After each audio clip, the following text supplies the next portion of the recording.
Good day mga katiktik, meron akong ibabahagi sa inyo. Hindi po ako naglalaro ng scatter dito, kundi merong mga ads na lumalabas dito sa cellphone. Ayun, nakita nyo, nag-scatter siyang mag-isa mga katiktik. At kusa pong lumalabas ang mga ads dito, kaya abala po yun kapag tayo may ginagawa sa ating cellphone. Bigla na lang may mag-pop up na mga ads dito. Ayan. So ito yung susolusyonan natin. Ibabahagi ko kung papaano natin solusyonan ang mga ganong ads mga katiktik, yung bigla na lang mag-pop up. So antayin natin. Halimbawa kasi meron tayong gagawin dito.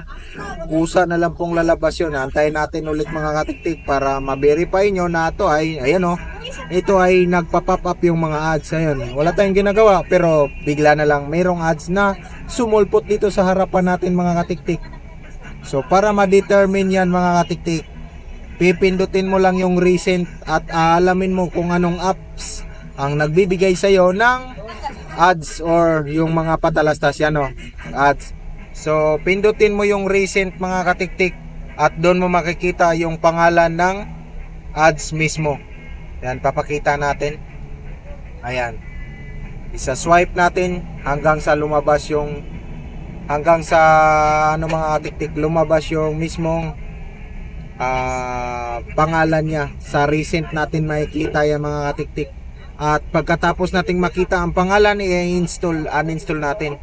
Ayun, so nag-swipe up naman siya agad mga katiktik. Nakita sana natin yung pangalan niya. So bigla siyang nag-exit. So basta recent lang mga katiktik at pumunta ka doon sa yung tawag nito sa settings at app list or app management. Hanapin mo ngayon yung apps na yon at i-uninstall mo ito para mawala na yung mga ads na yan. So no need na i-format ang ating cellphone. Kailangan lang i-uninstall yung mga ads, yung mga app na nagbibigay ng ads. So yun, katulad nyan, sa recent tayo pipindot mga katiktik. Kaso na-click natin kaya pumasok sa Google Play Store. So alamin mo lang. Meron dyan mga katiktik. Nakita ko na yung iba kanina bago ko i-vlog. Kaya pupunta tayo dito sa app list niya mga katiktik. Para i-uninstall yung mismong app na nagbibigay ng ads. So sana nag-gets nyo mga katiktik kung paano siya gawin. Ito kasi nakita ko na kanina itong apps na to. Yan. Itong apps na to mga katiktik is nakita ko na nagbibigay siya ng ads doon, nagpa-pop up. Kaya ang gagawin natin, i-type natin at i-uninstall yun. So gusto ko makahanap ng iba pang sample. Sana may mag-pop up pa dito. At kung hindi ito malinaw dito yung pagka-discuss natin mga katiktik, sana may dumating pang iba para ipapakita ko sa inyo. Ayan, ito may ads na naman. So kung hanggat maaari mga katiktik, pindutin nyo yung recent.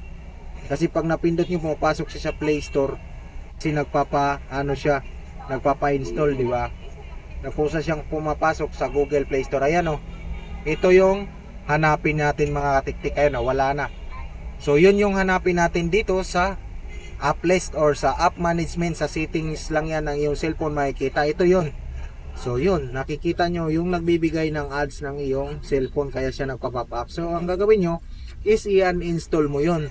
So meron pa akong nakita kanina, dalawa kanina, kaya i-uninstall ko na lang din yon mga katiktik.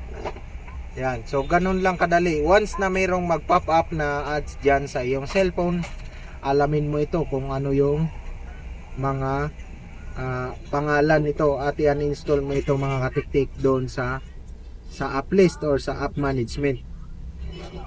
So ito yung nakita ko nung una mga katiktik, hindi na siya lumabas ulit kaya uninstall ko lang.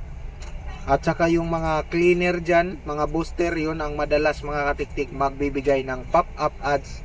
Kaya kung ayaw nyong maging ganyan yung cellphone nyo, iwasan nyo nang mag-install ng mga cleaner, mga booster ng iyong Android phones. Hindi po yan totoo. Lalo lang yung pinapabagal yung iyong phone yan mga katiktik. So dito dahil na-install ko na yung tatlo mga katiktik, ginaantay ko pa kung baka meron pang lumalabas na ads. So inaantay-antay ko pa mga katiktik kasi once talaga na may mag-pop up dyan, yung hindi mo pa ma-uninstall, lalo kung ang dami ng apps pala, kaya magsalit-salita na lang sila maglabas dyan sa iyong screen at hindi mo na magamit ng maayos yung iyong cellphone. So sana nakakuha kayo ng idea. So based dito sa pag-ano ko mga katiktik, hindi na po lumalabas. So kung mayroon mang lalabas mga katiktik, ganun lang yung gagawin nyo. Alamin nyo yung pangalan at pupunta ka sa settings, app list, and then sa app management, i-uninstall mo mismo yung app mga katiktik. Sana nakakuha kayo ng idea dito. Maraming salamat sa panonood.